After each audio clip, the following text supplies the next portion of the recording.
Selamat datang kembali di The Deep Dive. Coba deh, kita jujur-jujuran sebentar. Oke, Kalau ada yang tanya, untuk apa sih kita sekolah belasan tahun? Jawaban pertama yang muncul di kepala kita mungkin, ya biar dapat kerja atau biar dapat ijazah. sangat praktis ya jawabannya. Praktis banget. Tapi hari ini, kita mau coba gali lebih dalam dari itu. Kita mau bongkar pertanyaan dasarnya. Sebenarnya, apa sih tujuan akhir dari semua proses yang kita sebut pendidikan ini? Dan untuk membongkarnya, kita punya setumpuk bahan bacaan yang menarik di depan kita nih.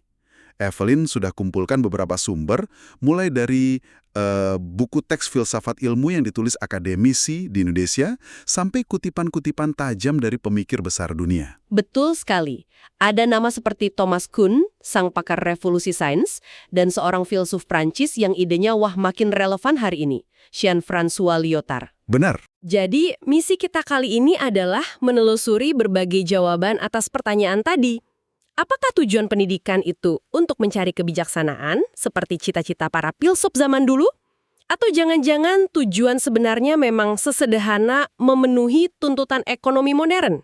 Ini pertanyaan yang dalam sekali. Ini bukan cuma soal teori loh. Ini soal bagaimana kita memandang sekolah, universitas, dan ya, masa depan anak-anak kita. Oke, mari kita mulai bedah ini. Kita bisa mulai dari gagasan yang paling tua dan mungkin paling idealis. Dan ini ternyata juga banyak dibahas di buku-buku filsafat lokal yang kita pegang ini. Oh ya? Dari mana tuh mulainya? Dari arti kata filsafat itu sendiri, Benar juga. Di buku Filsafat Ilmu Pengetahuan dan Pengantar Filsafat Ilmu, kita diingatkan lagi kalau filsafat itu kan dari bahasa Yunani, philosophia, yang artinya cinta kebijaksanaan. betul. Jadi dari kacamata ini, pendidikan itu pada dasarnya adalah usaha untuk benar-benar ngerti inti dari segala sesuatu. Alam semesta, Tuhan, diri kita sendiri, tapi pakainya akal sehat, logika, dan nggak cuma di permukaan aja. Perspektif ini menempatkan filsafat sebagai the mother of science, atau istilahnya induk dari semua ilmu.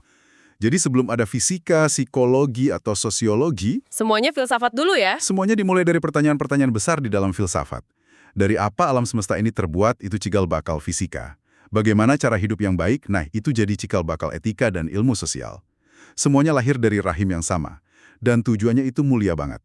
Ada satu kutipan di sumber kita yang bunyinya begini. Filsafat harus mengajar manusia bagaimana harus hidup agar dapat menjadi manusia yang baik dan bahagia. Wow, Ini kan bukan soal menghafal tabel periodik atau rumus matematika ya. Ini soal pembentukan karakter. Pendidikan dilihat sebagai cara untuk jadi manusia yang lebih utuh, lebih baik, dan lebih bahagia. yang menarik di sini adalah penekanannya pada kebijaksanaan yang praktis. Jadi, pengetahuan itu nggak berhenti di kepala doang, nggak cukup cuma buat bahan diskusi di warung kopi. Harus diaplikasikan gitu. Betul. Dalam pandangan ini, ilmu itu harus diamalkan, harus dipakai untuk memecahkan masalah-masalah nyata kemanusiaan. Jadi ada aspek kegunaan, tapi kegunaannya untuk mencapai kehidupan yang baik, bukan sekedar untuk efisiensi ekonomi. Nah, ini dia titik baliknya. Karena cita-cita luhur tentang manusia yang baik dan bahagia itu kalau kita lihat kondisi sekarang, rasanya seperti dongeng nggak sih? Agak jauh ya. Disinilah pemikiran dari Jean-François Lyotard yang Anda kumpulkan itu jadi seperti, wah tamparan keras. Dia bilang gagasan lama itu sudah tidak berlaku lagi. Betul. Lyotard ini seorang filosof Prancis yang menulis di akhir tahun 70-an. Tapi visinya tentang masa depan pengetahuan itu luar biasa akurat untuk zaman kita sekarang. Dia melihat ada sebuah pergeseran fundamental. Pergeseran seperti apa? Ada gagasan kuno yang luhur sekali, terutama di tradisi Jerman, di mana belajar itu bukan cuma ngisi otak, tapi juga membentuk diri jadi manusia utuh. Secara karakter, moral, budaya. Mereka menyebutnya Bildung. Bildung, jadi semacam pembentukan diri secara menyeluruh ya? Tepat. Nah, Lyotard datang dan bilang, lupakan itu semua. Gagasan itu sudah kadaluarsa. Menurutnya, di era kita sekarang, era informasi, pengetahuan tidak lagi diproduksi untuk mencerahkan jiwa, tapi untuk dijual. Wow! Pengetahuan sudah menjadi komoditas. Tujuannya bukan lagi mencari kebenaran, tapi pertukaran nilai. Jadi pada dasarnya, Lyotard bilang, tujuan pendidikan sudah dibajak oleh logika pasar. Itu pandangan yang cukup sinis. Tapi kalau kita lihat sekeliling, rasanya sulit untuk dibantah ya. Iya kan? Pertanyaan di kepala calon mahasiswa sekarang mungkin bukan lagi jurusan apa yang akan membuatku bijaksana, tapi jurusan apa yang lulusannya gampang cari kerja dan gajinya besar. Dan Lyotard punya istilah kunci untuk fenomena ini. Performativitas. Kedengarannya rumit, tapi intinya sederhana. Pengetahuan dinilai bukan dari benar atau salahnya, tapi dari performanya. Performanya? Iya. Pertanyaan di kepala kita, di kepala negara, di kepala institusi, itu bergeser dari apakah ini mencerahkan, menjadi, ini bisa jadi duit nggak? Atau ini bisa bikin kerjaan lebih cepat nggak? Ijazah bukan lagi tanda kebijaksanaan, tapi label harga di pasar kerja. Tunggu, tapi bukankah itu hal yang bagus? Maksud saya, bukankah bagus kalau universitas bisa menghasilkan lulusan yang pasti dapat kerja dan sesuai dengan kebutuhan industri? Apa salahnya dengan itu? Itu pertanyaan yang sangat valid. Dan disitulah letak dilemanya. Tentu tidak ada yang salah dengan efisiensi dan kesiapan kerja. Tapi Lyotard menunjukkan konsekuensinya. Apa itu? Dia menulis, universitas tidak lagi diharapkan untuk memandu bangsa menuju pencerahan. Sebaliknya, peran mereka sekarang adalah memasok sistem dengan pemain yang mampu memenuhi peran mereka di pos-pos pragmatis. Memasok sistem dengan pemain, maksudnya gimana tuh? Artinya, pendidikan jadi semacam pabrik. Kita butuh sekian ribu insinyur, sekian ribu akuntan, sekian ribu ahli marketing.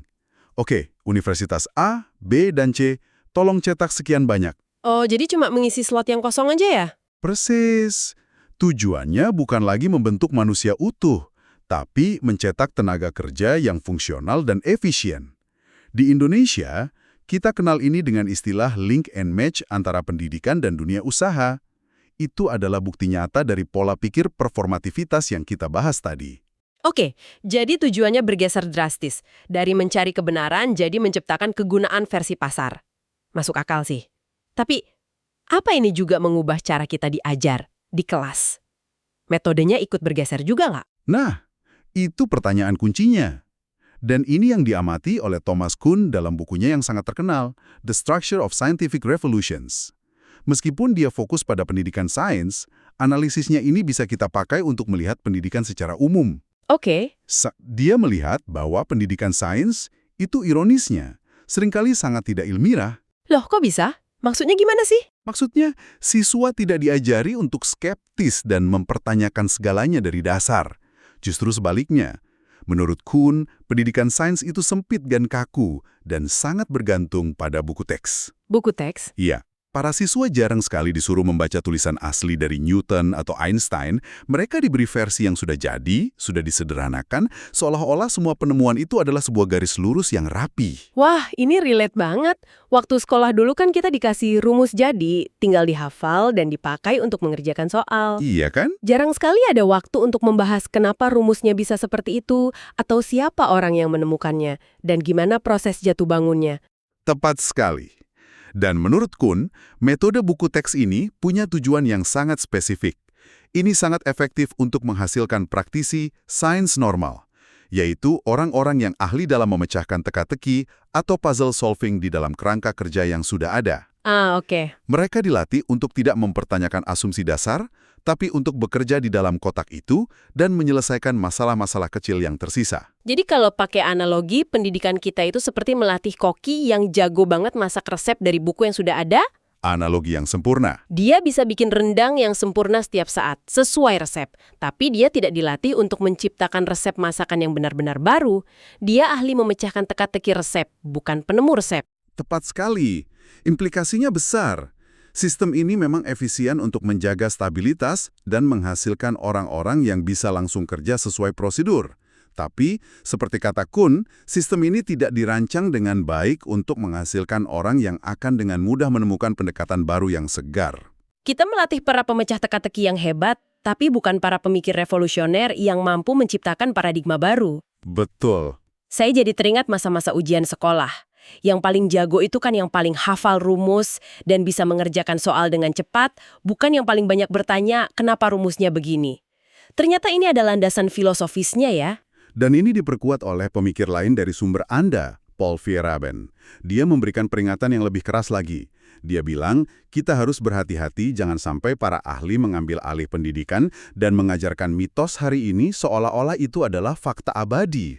Mitos hari ini? Iya, dan juga satu-satunya metode yang benar. Wow, maksudnya apa yang kita anggap sebagai kebenaran ilmiah hari ini bisa jadi dianggap mitos 100 tahun lagi gitu. Bisa jadi, poin Feyerabend adalah persetujuan kita terhadap sains atau metode berpikir apapun seharusnya datang dari sebuah pilihan yang sadar setelah kita memeriksa berbagai alternatif. Bukan karena indoktrinasi, tepat. Bukan karena itu satu-satunya hal yang dijejalkan ke kepala kita sejak kecil. Ini pertanyaan penting untuk Anda renungkan. Apakah sistem pendidikan kita, dari SD sampai kuliah, mendorong kita untuk memilih secara kritis? Atau pelan-pelan justru mengiring kita untuk patuh pada satu cara berpikir saja? Oke, ini kan pemikiran-pemikiran besar dari Barat ya. Lyotard, Kuhn, Feyerabend. Pertanyaannya, apa ini nyambung dengan apa yang terjadi di ruang kelas kita di Indonesia? Ternyata sumber-sumber lokal yang kita punya justru memberikan cerminan yang menarik banget. Betul. Salah satu contoh yang paling menyentuh justru bukan dari isi bukunya, tapi dari cerita di balik pembuatannya. Buku Filsafat Ilmu Pengetahuan ini ternyata ditulis oleh para mahasiswa pascasarjana di Universitas Fajar, Makassar. Balik penugasan itu, dia merasa gelisah karena selama ini tugas kuliah itu seolah nggak ada artinya. Hanya jadi tumpukan kertas ya? Betul, mahasiswa mengerjakan, dosen menilai, lalu selesai. Kertas-kertas tugas itu hilang, dilupakan. Nggak ada jejaknya. Maka sang dosen ini punya ide.